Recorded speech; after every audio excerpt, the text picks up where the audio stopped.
Assalamualaikum warahmatullahi wabarakatuh. Halo teman-teman semuanya. Balik lagi sama aku Indri Fazlia Ramadhani, NPM 6174200 dari Politeknik Pos Indonesia, dan mata kuliah kembali dengan Halal and Green Logistik. Dosen pengampu Bapak Dr. Insinyur Agus Purnomo MT. Nah, di kali ini aku mau bahas apa sih? Aku mau bahas apa itu Green SCM, apa manfaatnya bagi perusahaan, dan bagaimana implementasinya di perusahaan tersebut. Nah, aku bakal bahas di perusahaan di dunia, yaitu perusahaan kering yang kemarin aku sempat bahas lagi. Nah, jadi kita bakal kilas lagi sekali lagi apa sih itu perusahaan kering itu gitu. Nah, welcome back to me. Apa kabar? Baik pasti. Amin. Terus company profilnya itu kita balik lagi, aku bahas sedikit aja. Dia ini memperjualbelikan merek-merek mewah yang berspesialisasi dalam desain, pembuatan, dan penjualan produk-produk mewah, terutama di sektor barang-barang seperti kulit, sepatu, pakaian siap pakai, jam tangan, dan perhiasan.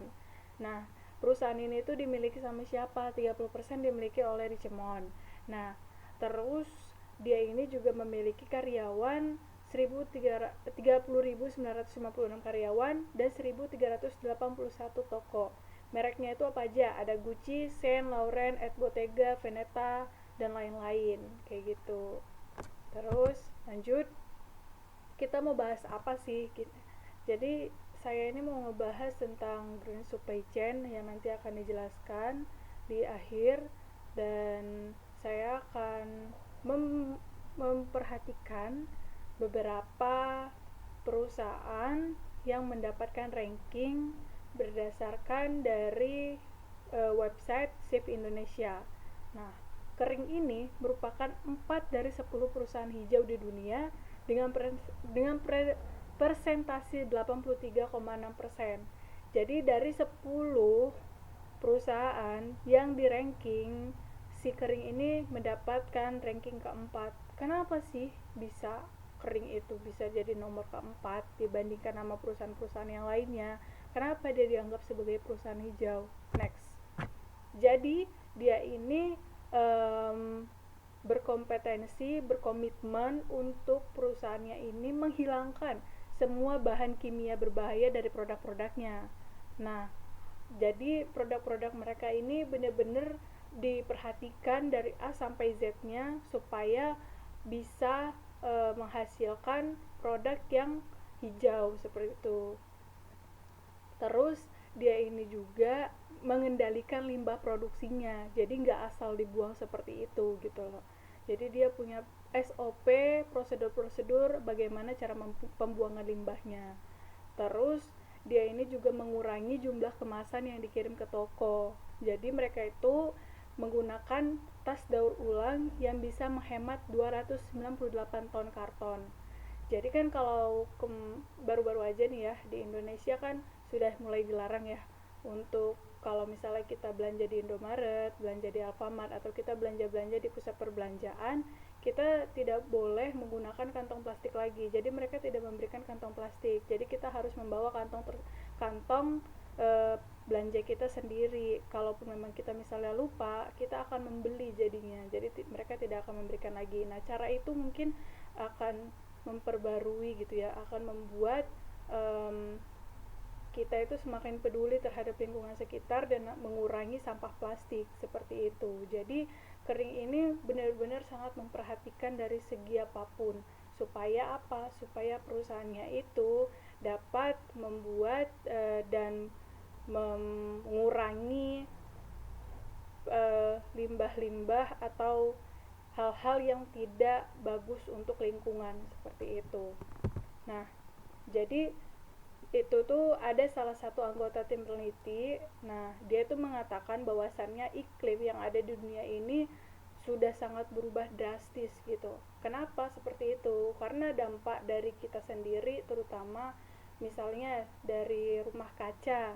Dari rumah kaca yang bisa memperbarui iklim, dari polusi, dari asap knalpot kendaraan kita, itu memperbarui iklim kita, iklim, dan itu memperbarui udara yang kita hirup. Jadi itu sangat-sangat tidak bagus, bukan hanya untuk manusia, bahkan untuk hewan dan tumbuhan, seperti itu, untuk makhluk hidup.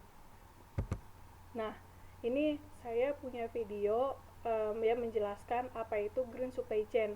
Teman-teman, kita akan nonton sedikit aja ya, soalnya ini videonya lumayan panjang dan sumbernya sudah saya cantumkan di bawah. Kalau misalnya teman-teman mau nonton, nanti teman-teman bisa langsung copy paste aja. Nah, mari kita tonton. More and more in the news, we are hearing about the need for greener technologies. Even while politicians debate the need for such actions, businesses have been quick to try to adapt to new times. For them, going green is not a choice, but instead an imperative that could have both economic and environmental benefits. However, for a company to truly go green, it requires much more than simply using recycled paper and energy-efficient light bulbs. Instead, many companies find that in what green supply chains look like for service firms as compared to green businesses of all types. First, let's assume customers do. Even if you reject climate, that, coupled with the fact that some methods build a green supply chain, also lower their impact on the environment by the sheer fact that they afterwards. Methods that do the same build green and this sort of thing as those that believe climate change is happening. Nah, teman-teman nanti bisa langsung nonton aja ya kalau misalnya teman-teman mau melanjutkan penontonnya ya. Nah, jadi kesimpulannya dari video saya kali ini adalah bahwasannya green supply chain ini sangat benar-benar membantu perusahaan untuk mendaur ulang, untuk membantu kita supaya kita bisa tetap walaupun kita memproduksi, walaupun kita memakai dan segala macamnya, kita bisa tetap membuat lingkungan kita itu tetap sehat dan tetap bisa kita nikmati, seperti itu. Jadi teman-teman di sini semua harus memperhatikan, dan perusahaan sekarang itu juga harus mempunyai green supply chain dan harus menerapkannya. Saya rasa harus dengan dipaksa gitu. Karena apa? Karena kalau misalnya tidak dipaksa, itu akan sedikit mungkin perusahaan yang akan menaatinya. Seperti itu teman-teman. Sekian video dari saya, sampai bertemu di materi-materi selanjutnya. Terima kasih dan see you.